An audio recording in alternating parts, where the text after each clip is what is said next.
Let's take a look at the first example. The number on the left side of decimal point is between 1 and 999, so the number looks good.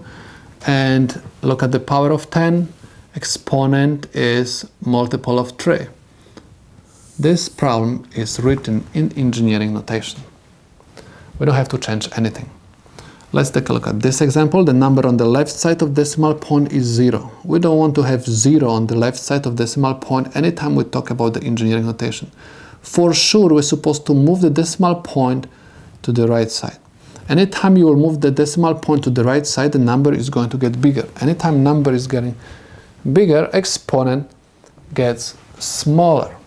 So if I'm going to move the decimal point once to right, okay, I have to subtract 1 from -2. That's why I'm going to have 7.6 times 10 to -3. The number on the left side of decimal point is between 1 and 999.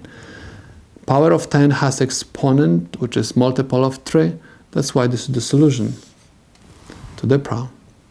Let's take a look at this example. I'm going to make invisible decimal point visible.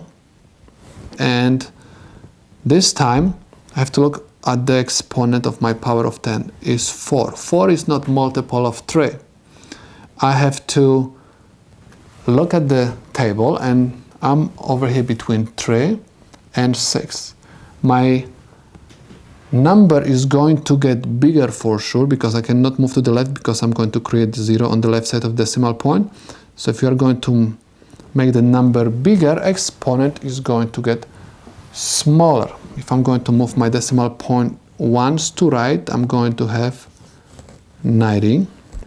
And my exponent has to get smaller, because number is getting bigger, exponent has to get smaller. I have to subtract 1 from 4, is going to be 3.